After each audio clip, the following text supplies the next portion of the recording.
What's up, everybody? This is your girl Erica from the Classy Climb blog. I'm just going to throw this one out here. Look, you cannot legislate yourself to wealth.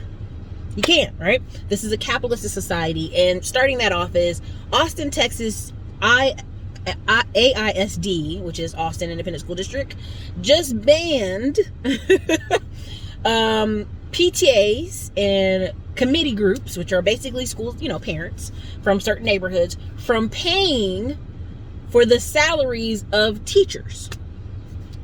Now let me explain that out a little bit. There's also a thing called a Robin Hood program in Texas. You can go look it up. It's where basically Austin, Texas schools are pouring millions of dollars into every other district all over the United States, little nowhere towns, little towns that are dying, little old towns that used to be big in business, and they're not anymore. Well, they already showed that when we send this money out to these schools, they don't buy better books for these poor kids in these towns. They don't buy more teachers. They don't go get better uniforms. They don't do any of that. You know what they do? They build football stadiums with the money.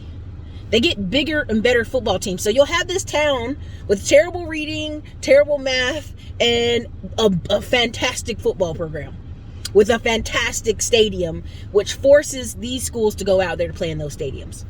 It's absolutely insane, and every year we try to fight it to stop it, but this program's been in for 30 years now, and it still isn't going to get rid of it. It's called the Robin Hood program. You can check that out. Well, now, to combat that, and you can look up these two neighborhoods. I'm actually getting ready to go eat at a Jewish deli, and I'll go ahead and give you the snap on that. Far West Boulevard in Austin, Texas. Anybody who's here can look that up and look up this area and know it's very Jewish and based. It has a giant Jewish synagogue that has lots of charity programs. But on the other side of the street, you have Shoal Creek, which is a neighborhood that's been in this weird transitional moment ever since I've been in Austin. Essentially, this neighborhood has ranch-style homes, which give you big backyards. Bigger than most, right? And big front yards.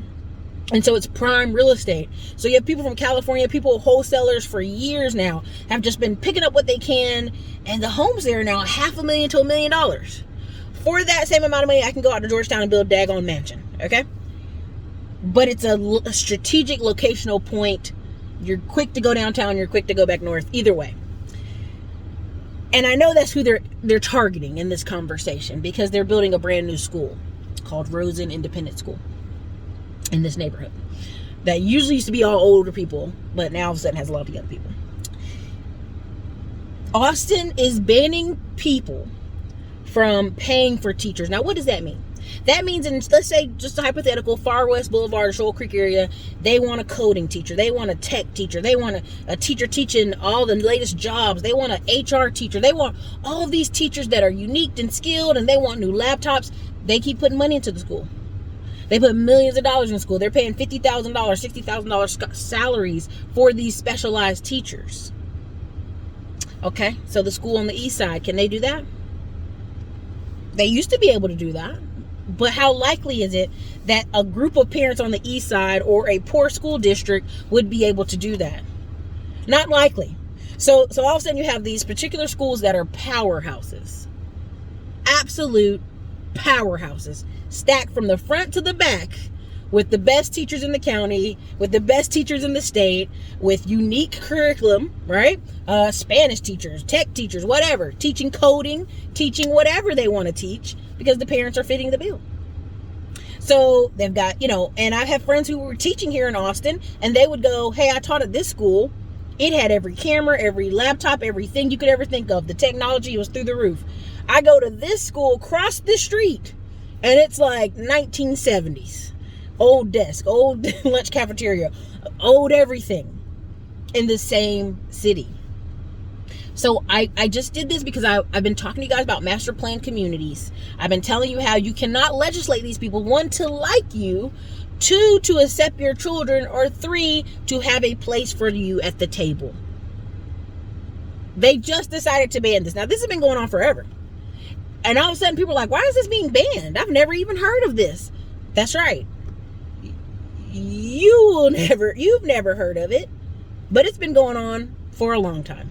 So anyway, that was my quick little 5-minute conversation about why you guys need to be paying attention. Why do you need to be building a business? Why am I doing the next 45 days of like a lot of pre-recorded stuff about summer of service, because if you're not paying attention to the inflation, things going on in the economy, Biden's and tax raises that will go up on everybody, you are going to be left behind. And not only that, your children will be left behind in a school district full of kids who are also left behind, because you cannot force wealthy people in wealthy neighborhoods to delegate money fairly.